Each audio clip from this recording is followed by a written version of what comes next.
The episode you're about to hear was recorded back in February. It's our interview with Broadway performer Ashley Park. When we met Ashley, she was just starting rehearsals for her starring role in Thoroughly Modern Millie.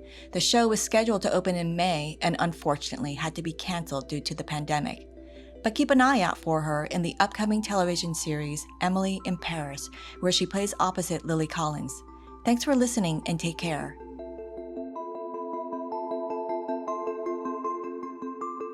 Hello, welcome to K-Pod, the podcast about Korean Americans and arts and culture from Korean American Story. I'm Catherine Hong, a writer and editor. And I'm Juliana Sohn, a photographer. Today, Juliana and I are delighted to be sitting down with actress Ashley Park. Ashley is a Tony, Grammy, and Emmy-nominated Broadway performer whose credits include Mamma Mia, Sunday in the Park with George, The King and I, and Mean Girls. She's currently in the final week of the play Grand Horizons at the Hayes Theater. And later this spring, she will be starring in the lead role in Thoroughly Modern Millie at City Center Theater. It feels like Ashley Park is a name we are hearing more and more with each passing month, and Juliana and I are so glad to have this chance to meet you.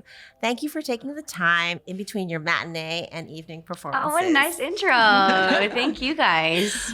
So Ashley, we want to ask about all the shows I just mentioned, but one show Juliana and I are particularly interested in is that you were in K-pop. Yeah. What was that? Can you just describe what that show was and what your role was? Yeah, it was probably one of the most ambitious things I've been a part of theatrically. It was an off-Broadway show produced by Ars Nova and the My Theater Group, and it was actually one of the first to create a musical or a show. A lot of times there's a lot of the process before it actually gets to the stage, like readings and workshops and labs and dance workshops and trying to figure out what the songs are, all this stuff. And so when I first graduated from school, one of the first things I did was like the song and dance workshop, like their first trying out of the songs of this K-pop musical.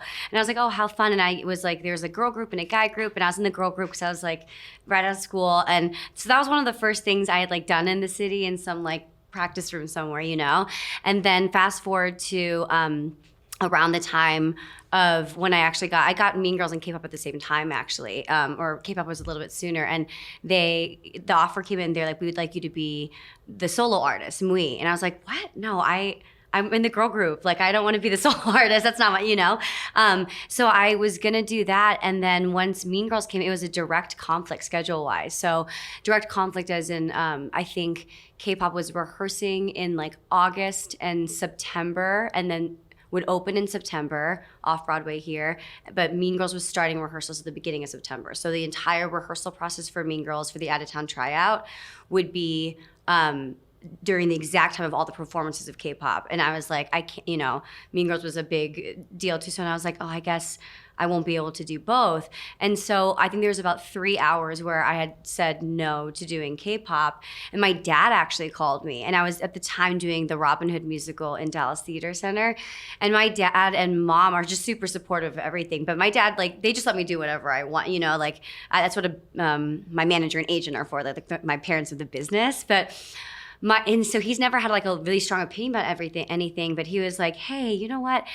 I think that if there's going to be a musical about Koreans in New York, what are the chances? I think that really think about if you're going to regret not being a part of that, no matter what it is, because again, I'd only seen the music and the choreography. I didn't know really what the script was. And at the time, and I'll tell you more about the show in a second, but I didn't really realize how ambitious and it was going to be an immersive piece, like how crazy it was going to be. So I would rehearse all day in Mean Girls from 10 to 6, and then I would go and do the show at night. Oh my gosh. And it was the craziest, and for about 4 weeks. So like we had already started, like we had our first day of rehearsal for Mean Girls. That week, at the end of that week was my opening night for K-pop, and it was the most demanding role I'd ever played professionally. And the whole reason they were so interested in doing a musical about K-pop was because it's this world that like people are the world, and this is before like, the last year it's changed vastly, and like BTS is like the biggest thing in the world, right?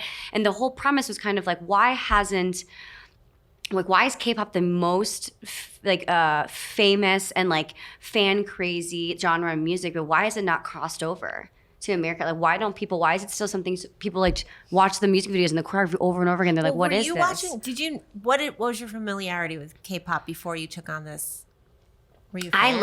I remember watching like some music banks. Like I loved Pinker and like some boy bands like growing up, and like some of the solo art like Boa and stuff like that. But I really didn't. It wasn't something that I listened to a lot, and for a lot of people too. But I don't know. It was kind of meta how it all happened, and then all of a sudden the world became obsessed with it. Anyway, so that was just like crazy, and like part of it was showing what. How hard it is, how brutal the life is, like these people like go into it like at such a young age, and that's all they work for, and it was kind of meta because people in the audience are like, once they realized that we were doing the same thing 3 times, by the third group, it was always the best because you come to this room less and everyone was just like this close to me being like, you must be so tired. And I was, but it made it even better because like that's what the whole point of the story was, Were people actually talking to you? So we would interact. So, like, I mean, even like Tina Fey came because she's my boss for Mean Girl, and like my one of the parts of it was that they would give the audience questions to give to me, and they were all like scripted or whatever. So I would have to like kind of improv some things, but people asked things differently. And like, or the question they gave her was, she asked me to perform a song, like, will you sing Wind Up Doll? And I have to be like, no. To my boss, so like, but everyone in the room knows who Tina Fey is, knows that I'm playing Gretchen. So everyone in that particular group was like dying of laughter because like they know as me as the actress has to do this, It was just like a crazy Were you singing experience. Songs in Korean? Yeah, so it was So how is you can sing Korean? Yeah. Well, I grew up like I can like read and write Korean. I went to like Hangul, like when I was like very little, but so I know like the mannerisms and stuff like that, like, and so that was really fun to sing in Korean. But like some songs were like half and half, like Konglish a little bit, like. I feel like we really missed out, Juliana. You do. I mean, like it's coming back though, right? Yes, they are like on the road to Broadway, but it will be a different show now. It will be like a beginning, middle, and end. Like really? They can't do an immersive, and also like. The cool thing about the Korean thing, though, is I still have friends who, and I've sung this song. It's called Bongwari Se. It's Mute Bird. At a few different things, they actually had me sing it at the Drama Desk Awards for like all of the Broadway community. You won awards for. I mean, this show won a ton of awards. Oh yeah, they like I didn't do it because of that. Like I truly didn't expect it, and I wasn't going into being like, yes, this is my tour de force performance. And then all of a sudden, all of New York was just like, what is happening? But it's because I really just did. I was, you just take it day by day kind of. And like, I also had never, it helped me grow as a performer and as an artist and as a storyteller so much because part of the fun, and I think I bring a lot, even like Grand Horizons right now, like so much of Best Wolves writing is like subtextual. It's like how we talk. It's like, it's much more fun to see somebody suppressing tears and being like, it's fine, rather than just like going, and in that, to be that close in proximity and everyone can see like, oh, there's tension going on, but like to watch someone try to cover it up is even more like. So when did you graduate from college? Oh my gosh, 2013. 2013. And you went straight into this. So I moved to New York. We do like a showcase. But I was very, because I went to the University of Michigan in Ann Arbor, and in school, I actually got much more involved with like outreach program. Like me and one of my best friends, Erica Henningsen, who has actually played one of the leads in Mean Girls, we, with our friend Laura Reed, like created this, it's called the Michigan Performance Outreach Workshop. And so we worked a lot with like youth in Detroit and underprivileged youth. And I was in the Prison Creative Arts Project. So I would go to a juvenile facility every week and like do a theater workshop. So that was what much more my passion was. So I was much more into that. So when I graduated, I was like, okay, I'm gonna give myself 6 months in the city or like a year in New York and really put my all into just theater. And I worked at Cafe Lalo, I worked at Juice Press, I was a nanny, and I was like, okay, like I'm making I have my and where did you cash live? tip. I lived I was subletting, and I subletted in this place in the Upper West Side. Some of those people are still some of my best friends, they were all Michigan graduates. There's like a very great Michigan family, and they were a few generations above me. But so I lived in like the Upper West Side. But my first job at the time, I was like, oh my gosh, it's been 6 months. I haven't been. Now looking at it, I'm like, I guess I was like right at, January 2014 was when I made my debut in Mamma Mia. So on Broadway. 6 months of Cafe Lalo, and suddenly you're on Broadway. Yeah, and what's funny is I kept working at Juice Press while I was on Broadway and didn't tell anybody because I love the people I worked with so much. So I would just like take some shifts there once in a while. But yeah, so and then that's when. So after that, it was just like kind of show after show a little bit, like I'm very grateful for that. It's such a short time. You've been in so many major productions. It's kind of amazing. I again, like how you take it day by day a little bit. Like I'm just realizing in the past couple of months, like in talking about, it sounds like your career and like all this stuff. But when people say, like when you just read off that list, it is, it's crazy. And I can only say that because I'm like, how did that happen? I don't even know, I think it's interesting when you were talking about, do I do K-pop or do I do Mean Girls? Mm-hmm. I'll do both. Yeah, but and sometimes it doesn't work like that. But I think that my priorities were always, even like after Mamma Mia, I left that to do the tour with Cinderella. And it was really important for me and at the time of getting that role, I was also in the mix for playing Tuptim in the Broadway revival of King and I. And it came to the point where I had to kind of decide I could only do one or the other. Like, because Cinderella, once they build you costumes for these shows, they're not going to let you only do it for 3 months. Like, you're contracted to do it for at least 6 months, if not a year. Like, everything's different. But I remember being like, I want to do Cinderella because it's a role. I haven't spoken lines in a professional production yet.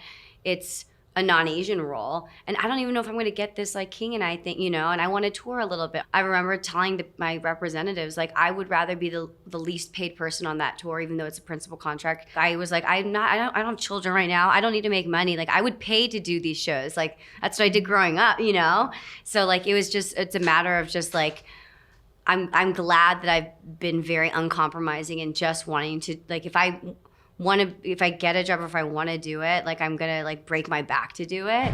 One of the people that we interviewed for this podcast is Peter Kim. He's an actor. He was in Wild Goose Dreams, and his Broadway debut was in Thoroughly Modern Millie. Oh, really? Yes. And he talked to us about how he was so excited to be part of that show, and he doesn't regret it a minute, but I think he feels in retrospect a little odd about the fact that he was playing the Chinese character. Do you know who I'm talking about? Yeah. Now, well, first of all, what they're doing is the characters used to, I think, like speak in Mandarin and sing in Cantonese, and now they're doing everything in Cantonese. And also, I think how they originally wrote it was that, yes, because Mrs. Mears is a very racist, but I think it was interesting to hear what the writers said, which was for a New York audience and professional Broadway show, their intention of making this racist character who is in yellowface is that she so blatantly is the antagonist and being in yellowface, and they do have these two Asian people. So like, they're not saying that yellowface is okay, but they're hoping that people could see, oh my gosh, that's so awful that she's doing that. Like, this is not okay, And so, and it worked here, and like to have Asian actors who were singing and acting in, weren't playing a stereotype necessarily as opposed to her, and to see them being abused by her, like that was their intention. But then you release these rights to every high school. I did this show in high school, across America, and people don't get that satire. They don't get that edge, that angle. And then you're just okaying yellowface and like people barking in Asian accents across the United States, So now how amazing that they're like, let's like really go back so that we're not just like, because the heart of the story and like this character, Millie, is like unlike a lot of female heroines that like are written in the musical theater canon and like should be salvaged. And it's an amazing score and everything. And so that's the point of Encore, is like Lear DeBestonay, who's now the executive director, like she's like, let's allow these shows to be done again, like let's not just do shows that will never be done again. Yeah. So it's interesting, it's at the time that was part of the journey of how we're getting to now. Like at the time, that was how they had to present themselves in order to get in the room, in order to get a job, in order to be part of the story at all. And like, I think it's like the reason I love this place so much that I'm in right now, like, is this role. There's no reason that my part has to be an Asian person, but it's just, I'm just a person, and that's who it is, and it's not because they also needed to splash color on the stage. That's not, and I think that it's hard when we judge, like as an actor, judge the acting generation before us who like played these kinds of roles. Some of them, I've worked with some, and they've gotten such backlash, and I'm like, that's not fair either. Like that, because we had to do that, and now we see that, and so we get to this place now a little bit, So I want to ask you about Thoroughly Modern Millie, also because I read that was the show that you came back in high school after you were... Oh yeah, the story is coming out. Yeah, it was ill, right? Will you tell us about that? Yeah, it's very. I mean, when Lear, the director, when we met about this show, and she, we were meeting at Encores, and she said, "Hey, have you ever thought of the role of Millie Dillmount? I really see that." And I was like, "Oh, in fact, I played it in high school." Like I thought she knew what the story was behind it, and she was like, I told her. Because I guess I hadn't really reflected on it. But anyway, so I was diagnosed with cancer my sophomore year of high school. And I was an inpatient for 8 months. And I had like 6 rounds of chemo. And I wasn't supposed to come. I would think I was released from the hospital in August before my junior year. And I was supposed to stay, not go back to school right away, But they were doing Millie. And I ended up getting that role. And I wore I was still bald at the time. I wore the 2 wigs that we had made out of my own hair, like when I had first cut it all off, And what I realized now was that, it truly was a formative role, not because it was like the lead role, not because it was when I was like coming out of entering remission, but after that experience, I was just like the girl who I was the girl who had cancer. And my whole life I had been growing up trying not to just be the Asian girl. I was like, I want to be the smart girl, the nice girl, I love being Asian, but I also don't like that that's the first and only thing that people are going to see. And that was like always my personal, but then all of a sudden I was the sick girl, and I'm bald and I have no hair and I look like a certain way. And like, how can I not be, So during those moments of I realized how much I needed and was so excited to a very deep place for a 16-year-old to escape into another person for 3 hours a day, and man, everybody was just so worried because it's a huge tap. It's the most vigorous kind of show for someone, and to play that and realize how much I liked being another going to someone else's shoes and doing that. And Millie's such a survivor and so so much gumption, is so smart and strong and all of this stuff, and I really so I played it in high school. Would you mind telling us a little bit more about your diagnosis and just getting through that? That sounded obviously the most formative experience of your life. So it was 10th grade. 10th grade, acute myelogenous leukemia, and it was right before Christmas that I was diagnosed, and at the time, well, how did you get diagnosed? Oh my gosh, this is a long story. I danced and I did a lot of extracurriculars, and I was just starting to I literally was late to all of my classes at school because I couldn't climb stairs in time. I had bruises everywhere. I had lost so much weight, but I was also everyone changes. Everyone is changing when you're 15.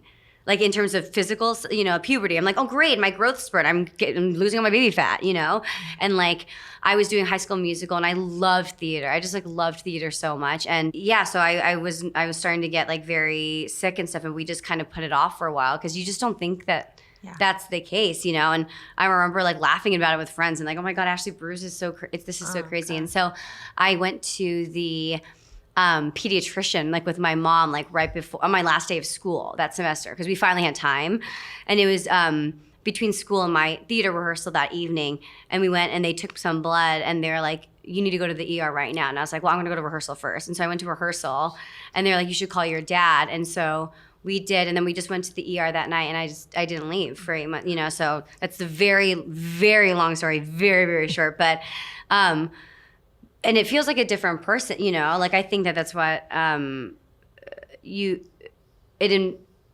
I think once I left, I was kind of like, I just don't want this to define me at all. I don't want to go to therapy. I don't want to be held back by this at all. But in so not wanting to, I was like, one day I'm gonna have like long hair again. It's gonna be years from now, and people who meet me on the street would have literally no idea that I like had this, But in that is like probably the most like defining, something that has defined me, and not wanting it to define me, if that makes sense, Right. And like I think that's why with Millie in theater, I just like loved being around. I was isolated for 8 months. My harmony stayed with me, and my mom was able to stay with me, like because the point of chemo is it kills the cancer cells and also all your other cells. And with blood cancer, the whole point is to get all of your blood counts down to 0, and then your body can build itself back up, And I had the adult form of leukemia, which was a lot more intense and a lot faster spreading. But for me, I see it as a blessing, because instead of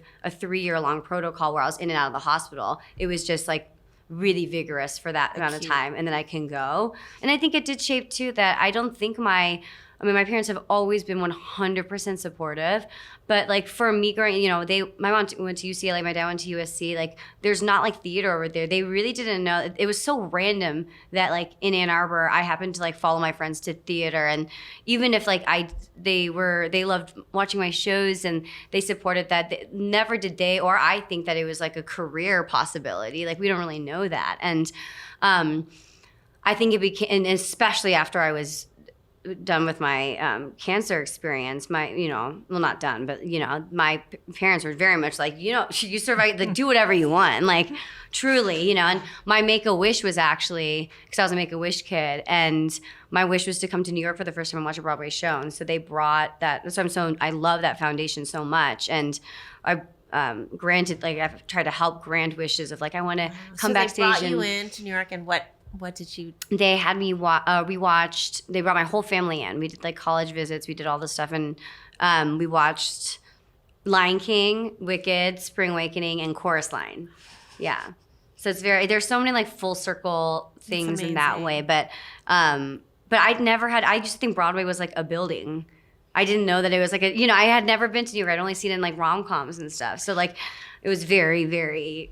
But I would have never seen Broadway for the first time if I hadn't had cancer, because I wouldn't have been a Make-A-Wish kid, To spend 8 months in a hospital getting chemo, and then to come out to audition for a play and get the lead. But what's so funny is that I think that I was that, it's maybe that enhanced it, but like I definitely don't live every day being like, I had cancer, like I'm going to be, like this is what I'm going to do to inspire. Like in fact, for a while, it wasn't survivor's guilt, but I felt very weird being called like, you're such an inspiration, you're such a hero, like from your experience and everything like that, because I'm like, I was just doing what everyone else in the world is trying to do, which is just trying to survive. Like I was just living, like I'm just trying to live. Like how is that heroic? That's probably the most selfish thing that I could, but I think that like what really drives me now, especially like I've had an interesting year in that, like because I've done only musicals, like really since I've graduated. I left Mean Girls a year exactly, and shot a pilot in LA, and then I did this play. It was my first play up in Williamstown, and I went right from that to shoot a series in Paris. It's Darren Starr's new TV show, and I'd never studied abroad. I'd never like lived abroad. After doing that and coming back to this, I do feel like I think I found my like womanhood in a way in the past year. And so what drives me on a daily basis is like, it sounds corny, but I'm just like, no matter at this point now, I have no career goals or bucket list that I need to do, because I realize the more I'm like desperate for like the next rung of the ladder, the more I'm closing myself off to like whatever the universe has like planned for me. Do you know what I mean? So in that way. But how does that work?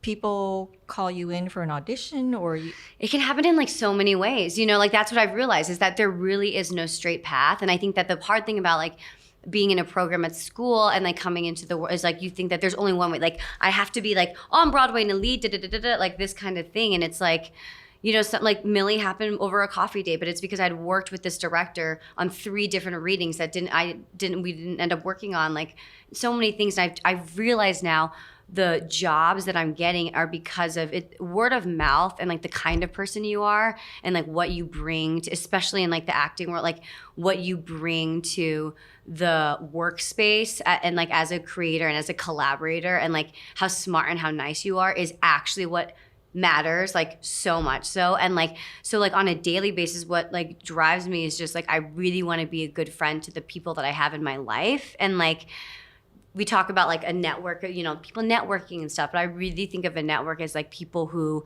would like catch me if I was like falling. And like I think that I've been lucky in being in projects of a certain, with a caliber of people. Like the fact that my first like principal role on Broadway was with Ken Watanabe and Kelly O'Hara, and like Daniel Day Kim, you know, like all these people, like I've gotten to really watch and observe just as much as like everyone's so eager to like be the famous one, like be a big thing right away. And like I think that what drives me is like a hunger to keep learning. And so that means to be put in opportunities where like I would never have imagined for myself and like I'm scared of. But also I'm just so excited to do and like play characters and like work with good people and like do really good storytelling. Thank you to Ashley Park for taking time to speak with us. You can follow Ashley on Instagram at Ashley Park Lady. K-Pod is brought to you by Korean American Story. Our producer is Jessica Park. Our executive producer is H.J. Lee, and our editor is A.J. Valente. You can follow K-Pod and see Juliana's photographs of our subjects on our new Instagram at KPodPod. That's KPODPOD. And you can always email us with comments and suggestions at kpod@koreanamericanstory.org. Thanks.